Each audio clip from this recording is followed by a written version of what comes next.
Did you know that if you have a standard hive, it's pretty easy to turn one hive into two? Well, that's the theory. Today, I'm splitting a hive. Now, I'm doing this more because I'm being pushed to do it by the bees than anything else. You can see these bees flying around here. I'm pretty sure this is a cooling swarm. And even though there are lots of reasons for native bees to swarm, the stingless bees, I think this is a cooling swarm because in the mornings when this area is the hottest, there are far too many bees for it to be a mating swarm. None of the bees are fighting, so it's really unlikely to be a fighting swarm.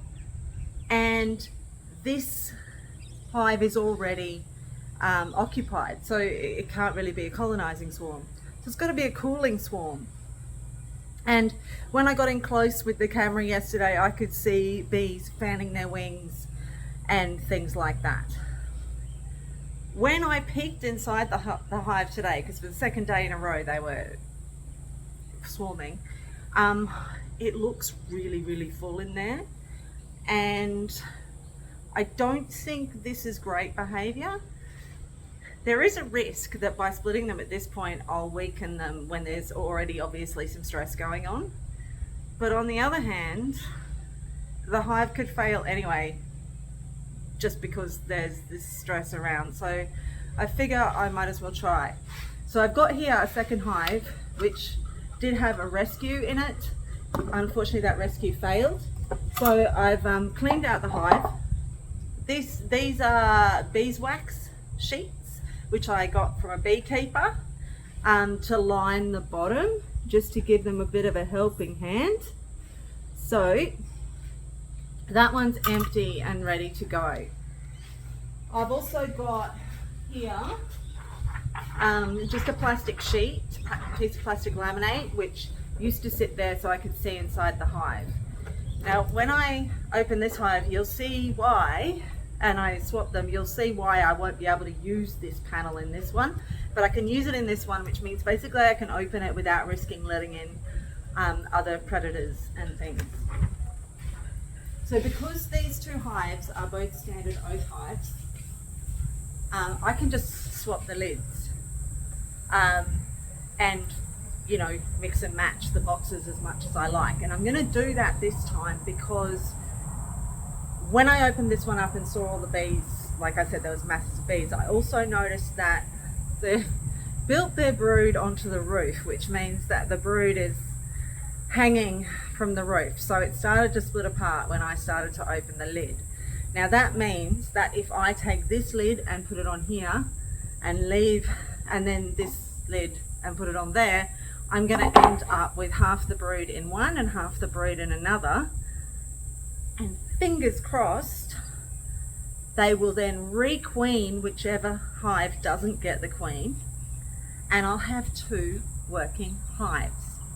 This species is Tetragonula sapiens. It's a far north Queensland species.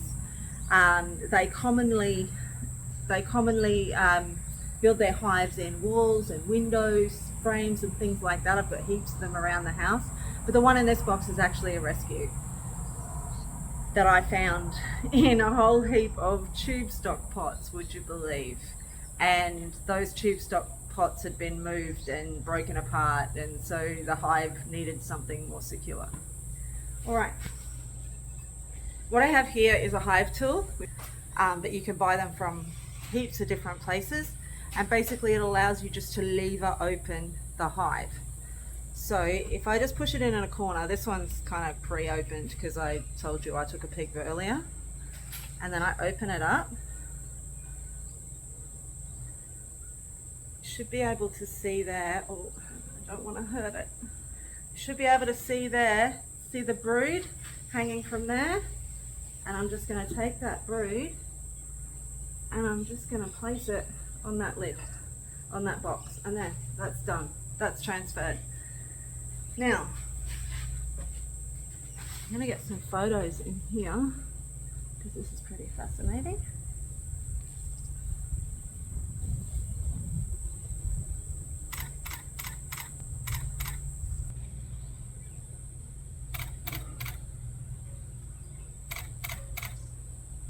One of the really good things about stingless bees is obviously they're stingless, so I don't have to worry about getting stung. What I am going to do now, try and get them off. I don't really want to squash them. But what they say about stingless beekeeping and any kind of beekeeping really, you shouldn't worry about the individual health of the hive. You should worry about the individual health of the health of each individual. You should worry about the health of the hive. Alright, now that's not sticking. So what I'm going to do is get a little bit of propolis. It's a mixture of tree wax and resin, just out of a couple of these structures, not too many, because they'll fix it up themselves. And what I'll do after this is I'll actually tape around it to keep any pests out.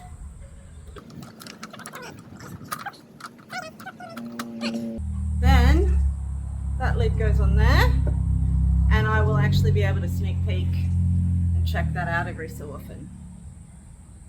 So there we have it, split hive. I'll do something on the channel in a few weeks to give you a progress, and we'll see whether this helps them cool down at all. I just thought maybe if you reduce the volume of stuff in the hive, it might keep it a bit cooler. I could be wrong because they've just split the workforce, but we'll see. What I'm now going to do is I'm going to take this hive, because it's going to be weaker, it doesn't have any stores, so it really needs the foragers to come back and bring the stores. So I'm going to put this hive where the original hive was, and then every time that the foragers go out, they will come back to the original spot, regardless of whether the hive's there or not. And this one I'm going to take out to where this hive originally was, and I'm going to fasten it up. I've got a steel tape with a clamp thing that came with the white hive, so I'm going to use that to clamp it all together. And then I'm going to organise the screws so that the hive clips on this one here can hold that lid firmly down. And then in order to keep out intruders, you just get gaffer tape and just gaff around the top, around any openings. Alright, so I'm going to take this one. Thanks for watching. Questions in the comments, please. Any way that you interact with this video really helps me. I really appreciate it. If you like, comment, subscribe, that sends a message to YouTube which says, hey, this girl's doing things that people actually want to see, and then they try and show it to more people. Once again, thank you for watching, and until we get into it, have a great week. Oh, and Happy New Year.